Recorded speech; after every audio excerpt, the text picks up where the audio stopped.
ඔන්න එක මත්තක ගමක හිටිය මලිත කියලා අහිංසක ලස්සන ගැණු ළමෙක්. ඉතින් මෙයා ජීවත් වුණේ මෙයාගේ අම්මයි තාත්තයි එක්ක. අයියෝ අදත් මල්ති වෙන්න වගේම පරක්කුයි නේද? ඒකනේ ඉතින් මලිති කවදාවත් වෙලාවට වැඩ කරන්නේ නැහනේ. අපි ඉතින් බලන් ඉන්න ඕන එයා එනකන්. අපි තව ටිකක් බලාගෙන ඉමුකෝ. එයා ඉක්මනටම එවි. හරි හරි එහෙනම් අපි ඉමුකෝ. ඔය එන්න කියනකොට අනේ ඔයාලා මං එනකම් බලාගෙන හිටියේද? අනේ මට සමා වෙන්න. අදත් අපේ අම්ම මට එන්න දුන්නේ නෑනේ. අනේ එකට කමක් නෑ මලිති. ඔයා ඉක්මනට ආවනේ. අපි හිතුවේ ඔයා තවත් පරක්කු වෙයි කියලා. හරි හරි දැන් අපි කොහෙද යන්නේ? අනේ මට හරිම ආසයි අඹ කන්න. අපි අඹ කඩන්න යමු. අපෝ එදා මතකයිනේ අර ආච්චිගෙන් අපි හොඳටම බැනුම් ඇහුවා. අපිට අදත් ඒ ආච්චිගෙන් බැනුම් අහන්න වෙයි. නෑ නෑ සඳුනි. අපි අද හොරාට අඹ කඩන්න යමුකෝ. ඒ ආච්චිට අහුවෙන්නේ නැති වෙන්න. ඔන්න ඉතින් මලිතිගේ යාළුවයි අඹ කඩන්න පිටත් වුණා. අම්මෝ බලන්නකෝ අද නම් අඹ ගහේ අඹ පිරිලා. අපිට ඕන තරම් කඩන්න පුළුවන් වෙයි. අද ආච්චිත් පේන්නේ නෑ. ඔව් නේද? මං හිතන්නේ ආච්චි කොයි හරි ගිහිල්ලාද කොහෙද? අපි මීට අඹ කඩා ගමුකෝ. ඔන්න ඉතින් මලිතිගේ යාළුවයි හිමීට අඹ ගහ දෙසට ලං වුණා.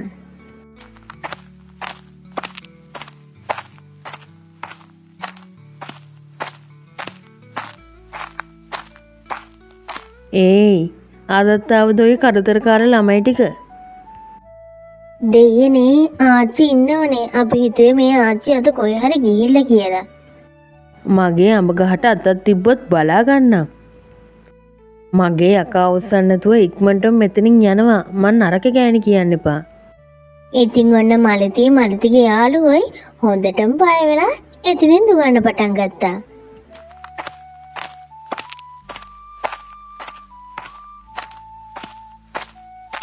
ඊළඟ දවස උදෑසන උදා වුණා. ඔයාලා දෙන්න හම්බෙච්ච එක නම් ලොකු දෙයක්. ඇත්තටම ඔයාලට ළමයක්වත් හදාගන්න බෑනේ. හැමදාම මගේ අඹ ගහේ අඹ ටික නිකං කඩලා දානවා. සම්පූර්ණයෙන්ම විනාශ කරනවා මුළු ගහම.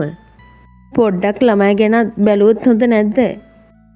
ඕපදූපනම් පස්සේ කතා කරගන්න බැරිය. අයියෝ අක්කේ අපේ ළමයි අදත් ආවද? ඔව් අද උදේ ආවා. මුළු ගහම ඉවරයි මගේ. අනේ අක්කේ අපිට සමා වෙන්න. ආයිමත් ඒ වගේ දෙයක් නම් වෙන්නේ නැහැ. පොඩ්ඩක් ළමයිට කියලා බලන්න. අනේ බලන්නකො නංගි ඔය වයසක මිනිස්සු ඔහොමමයි. ඕන්නම් තව ටික දවසක් ජීවත් වෙයි. ඔය ළමයි අර අඹ ගහින් අඹ ගැඩුවේ කියලා ඔච්චර තරහා ගන්න ඕනද? අනේ එකනේ අක්කේ අපේ ළමයි නම් ඕන්නම් අඹ ගෙඩියක් කඩාගනි. අනේ මන් දන්නේ මේ මිනිස්සු මැරෙන්නේ නැති මිනිස්සු වගේ. මලිති ඇයි ඔය අර පහළ ගෙදර ආච්චිලාගේ අඹ ගහින් අඹ කඩන්න අදත් ගියේ? ඒ මිනිස්සයා මට අද හම්බුණා. ඔයාලා මුළු ගහම විනාශ කරාලු. ඇත්තද ඒ කිව්වේ? අනේ අම්මේ එයා බොරු කියන්නේ. අපි අද අඹ ගෙඩියක්වත් එයාගෙන් කැඩුවේ නැහැ. හරි ඔයාලා ආයේ මේ පැත්තේ යන්න එපා. හැමදාම මට බැනුම් අහන්න බෑ මේ මිනිස්සයාගෙන්. තේරුණාද මලිති? හරි අම්මේ ආයෙමත් යන්නේ නැතුව ඉන්නම්කෝ අපි. කාලේ කෙමෙන් ගෙවිලා ගියා. ඉතින් අර වයසක මිනිසයා ටිකෙන් ටික ලෙඩ වෙන්න පටන් ගත්තා. ඉතින් එයා කාලය ගත වීම සමගම මිය ගියා. ඇයගේ මිය යාම සමගම ටික කාලයකින් ඇය යක්ෂණියක් බවට පත් වුණා. ඇය යක්ෂණියක් බවට පත් වෙලා මුළු ගමේම සැරිසරුවා. ඉතින් එයාගෙන් ගොඩක් කරදර වුණා ගමේ අයටත්. රාත්‍රී කාලයේදී කිසිවෙකුට පාරේ ගමන් කරන්න දුන්නේ නැහැ. ඇය යක්ෂණියක් බවට පත් වෙලා ගමේ ඉන්න හැම මිනිස්සෙම බය කරන්න පටන් ගත්තා. ඒ වගේම දහවල් කාලයේදී ඇයගේ ගෙදර අඹ ගහ උඩ ඉඳගෙන ඉන්න පුරුද්ද බවට පත් කරගත්තා. ඇයගේ ගහ ආරක්ෂා කරා. අනේ බලන්නකෝ අයියේ ඊයේ දෙන්නෙක් අර යක්ෂණිය එලවලනේ. අනේ ඌමල්ලි ඔය මිනිස්සුගෙන් නම් හරිම වදයක්. ඉන්න කාලෙත් අපිට හරියට වද දුන්නා. මැරුණොමත් දැන් වද දෙන්න පටන් අරන්. මේකට මොකක්ම හරි කරන්න වෙයි අයියේ. නැත්තම් ඉතින් අපිට මේ ගමෙන් යන්න තමයි වෙන්නේ. අම්මේ ඇත්තද අර ආච්චි හොල්මන් කරනවා කියන්නේ ගමේ හැමතැනම කතා වෙනවලු. ඔව් පුතේ මටත් අත කුසුම ඇන්ටි කිව්වනේ. ඒ ආච්චි ගමේ හැමතැනම සැරිසරනවලු. ඒකින්ද පුතා කොහෙවත් යන්න එපා. හරි අම්මේ මං ඒ පැත්තට යන්නේ නැතුව ඉන්නම්කෝ.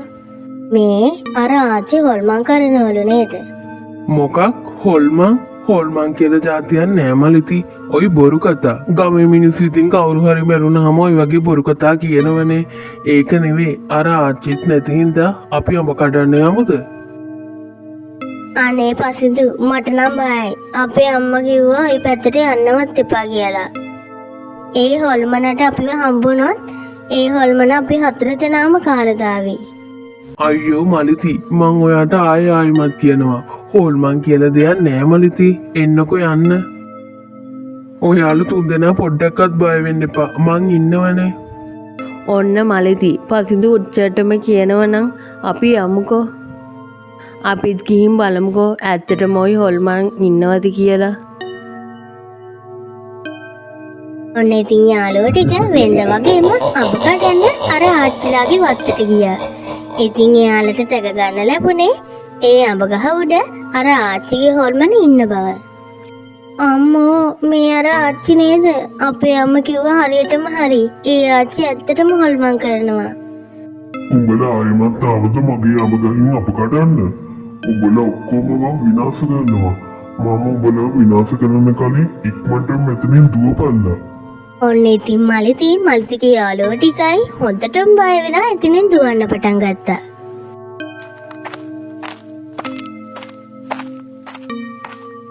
අම්මේ අනේ මට සමා වෙන්න. මම හොඳටම බය වෙලා ඉන්නේ. ඇයි පුතේ මොකද උනේ? අද පසින්දි කිව්වා එයාට කොහොම හරි අඹ කන්න ඕන කියලා. ඉතින් අපි කට්ටියම අර හොල්මන් ආච්චිලාගේ ගහින් අඹ කඩන්න ගියා. අපිත් එක්ක ඒ හොල්මන ඉන්නවා. අනේ දැන් මට හොඳටම බයයි අම්මේ. දැන් අපි මොකද කරන්නේ?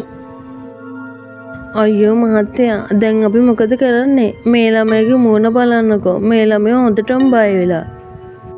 මේකට ඉතින් කරන්න තියෙන එකම එක දෙයයි නෝනා. අර කපු මහත්තයා කියපු වගේ ගමේ තොইলයක් තියමු.